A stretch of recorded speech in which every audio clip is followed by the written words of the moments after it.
नमस्कार, आप देख रहे हैं आज की बड़ी खबरें। आइए नजर डालते हैं देश और दुनिया की ताजा सुर्खियों पर।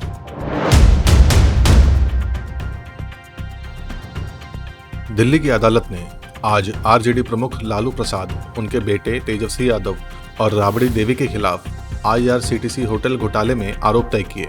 चुनाव से ठीक पहले विपक्षी राजनीति पर इन गंभीर आरोपों का असर पड़ेगा।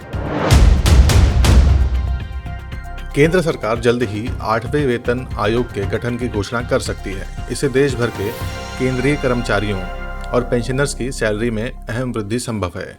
विशेषज्ञों के अनुसार महंगाई भत्ते में भी बदलाव होगा। आंध्र प्रदेश के मुख्यमंत्री चंद्रबाबू नायडू दिल्ली में प्रधानमंत्री मोदी से मिलेंगे और गूगल के साथ 1 गीगावाट डेटा सेंटर डील पर हस्ताक्षर करेंगे। यह निवेश भारत के डिजिटल इंफ्रास्ट्रक्चर को मजबूत करेगा। सरकार ने पीएम स्वनिधि योजना के अंतर्गत देश भर के छोटे विक्रेताओं को इंस्टेंट लोन की सुविधा देने का ऐलान किया। आवेदन प्रक्रिया सरल की गई है ताकि स्वरोजगार और आत्मनिर्भरता को बढ़ावा मिल सके। पंजाब के बरनाला में करवा चौथ के उत्सव के दौरान 59 वर्षीय महिला का अचानक दिल का दौरा पड़ने से निधन हो गया। यह घटना खुशियों के मौके पर स्वास्थ्य सतर्कता के महत्व को रेखांकित करती है। बीएसएफ के एयर विंग में पहली बार महिला फ्लाइट इंजीनियर की नियुक्ति की गई है। यह भारतीय सुरक्षा बलों में महिलाओं की बढ़ती भागीदारी का प्रतीक है। उत्तर प्रदेश में एक युवक रेलवे ट्रैक पार करते वक्त फंस गया और तेज रफ्तार ट्रेन की चपेट में आ गया। घटना सीसीटीवी में कैद हो गई। प्रशासन ने लोगों से सतर्क रहने की अपील की है। देश भर में मेडिकल शिक्षा को बढ़ावा देने हेतु नीट यूजी 2025 के लिए 9075 नई सीटें और अनेक नए मेडिकल कॉलेजों को मंजूरी मिली है। चुनाव आयोग ने देश भर की 5 विधानसभा सीटों के उपचुनाव के लिए अधिसूचना जारी की है। मतदान 11 नवंबर को और मतगणना 14 नवंबर को होगी। देश ने इस साल रिकॉर्ड 7.75 लाख टन चीनी का निर्यात किया है, जिससे किसानों और चीनी मिलों के लिए आर्थिक राहत मिली है। नई डील के बाद विशाखापट्टनम में स्थापित होने वाले गूगल डेटा सेंटर में अनुमानित 20,000 लोगों के लिए प्रत्यक्ष और अप्रत्यक्ष रोजगार अवसर विकसित होंगे। जिंदल समूह के चेयरमैन की बेटी ने सोशल मीडिया पर आरोप लगाया कि एयरलाइंस ने उनकी कस्टम व्हीलचेयर को क्षतिग्रस्त कर दिया। कंपनी ने जांच का भरोसा जताया है। भारत चीन सीमा पर तनाव के चलते सेना ने लद्दाख में अपनी तैनाती और पेट्रोलिंग बढ़ाई है।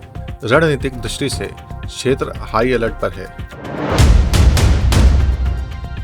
वेतन आयोग में संभावित बदलावों से एम्प्लॉयज के बेसिक पे, डीए और अन्य भत्तों में बढ़ोतरी के आसार हैं। केंद्र सरकार अंतिम सिफारिशों को जल्द सार्वजनिक करेगी। सरकार ने कर्मचारियों के सामाजिक सुरक्षा कवरेज को बढ़ाने के लिए एम्प्लॉयज एनरोलमेंट कैंपेन 2025 लॉन्च किया है, जिसमें सभी योग्य कर्मचारियों को 1 नवंबर से 30 अप्रैल 2026 तक नामांकन का मौका मिलेगा। भारत और अमेरिका के बीच द्विपक्षीय व्यापार समझौते पर बातचीत के लिए भारतीय टीम इस सप्ताह यूएस दौरे पर जाएगी। दोनों देशों के बीच आर्थिक रिश्तों को नई दिशा देने का प्रयास हो रहा है। तेजस्वी यादव ने आरोप तय होने के बाद कोर्ट पर प्रतिक्रिया दी है।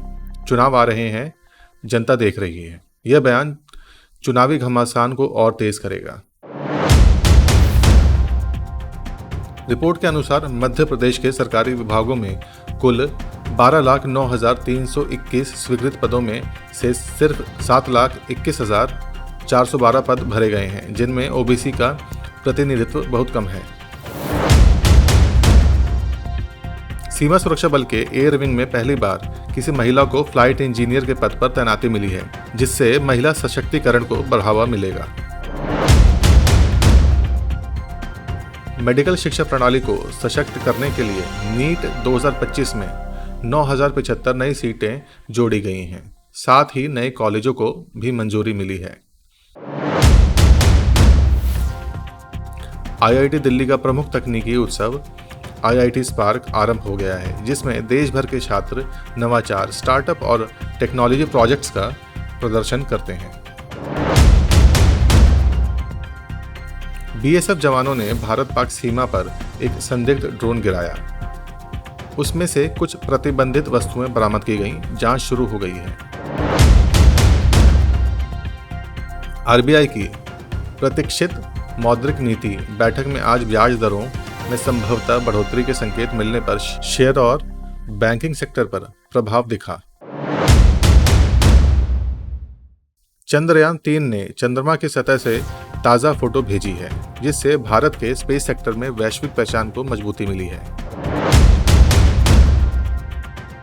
तालिबान ने दावा किया है कि एक रात चले ऑपरेशन में 58 पाकिस्तानी सैनिक मारे गए और 25 चेकपोस्ट पर कब्जा हुआ। पाकिस्तान के गृह मंत्री ने सख्त चेतावनी दी है।